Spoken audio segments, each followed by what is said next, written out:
سوال یہ ہے کہ کیا نیل پالش سے وضو ہو جاتا ہے؟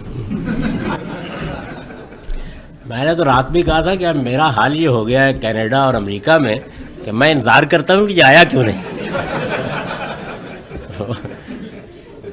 نیل پالش جو ہے وہ معلوم ہوتا ہے کہ سب سے بڑا مسئلہ ہے. جی میں نے اپنی تحقیق عرض کر دی ہے اس معاملے میں، لیکن آج میرا خیال یہ ہے کہ میں اس پہ تھوڑا سا ایجوکیٹ بھی کر دوں آپ کو.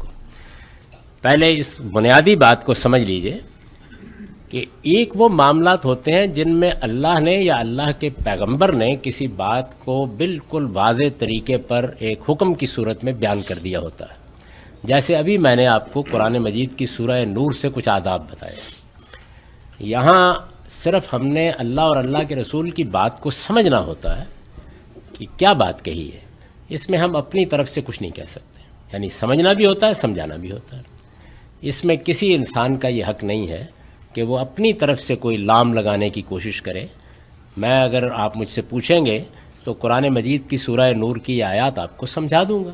ان میں کوئی اگر اختلاف ہوگا تو اس اختلاف میں دلیل دے دوں گا.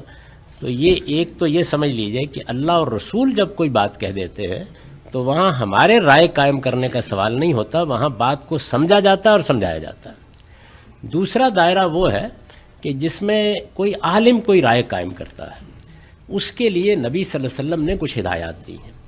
ایک تو یہ ہے کہ اگر ایسی کوئی ضرورت پیش آ جائے، یعنی بعض اوقات دین پر عمل کرنے میں کوئی مسئلہ پیش آ جاتا ہے جس میں حضور نے یا اللہ تعالیٰ نے کوئی بات صراحت سے نہیں کہی ہوتی، تو اب ہم نے اجتہاد کرنا ہے.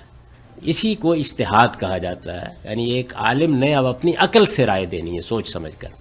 تو پہلی چیز تو یہ ہے کہ اس میں عقل لازماً استعمال کرنی چاہیے. جب دینی عقل سے رائے تو عقل استعمال کرنی چاہیے.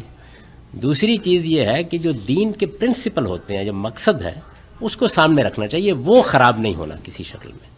یعنی جو اصل مقصد ہے، وضو کا ایک مقصد ہے، اسی طرح سے نماز کا ایک مقصد ہے، مقصد کے خلاف نہیں بات ہو جانی چاہیے. اور تیسری ہدایت حضور نے یہ دی ہے کہ یسروا ولا تعسروا، یعنی جب بھی اس طرح کا کوئی موقع ہے تو لوگوں کے لیے آسانی پیدا کرو، مشکل نہ پیدا کرو. بشروا ولا تنفروا، بشارت دو، ان کو نفرتیں نہ پیدا کرو. تو یہ کچھ پرنسپل ہیں جن میں یہ رائے قائم کی جاتی ہے.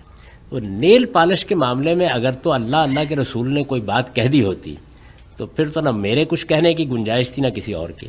اس میں کوئی بات کہی نہیں گئی. اب ہمیں اجتہاد کرنا ہے، تو اجتہاد ان تینوں چیزوں کو سامنے رکھ کے کیا جائے گا. تو میں نے اپنی اجتہادی رائے جگہ جگہ یہ بیان کر دی ہے کہ عورتیں وضو کر کے نیل پالش لگا لیں، پھر جب تک نیل پالش لگی رہے اس کے اوپر وضو کرتی رہیں.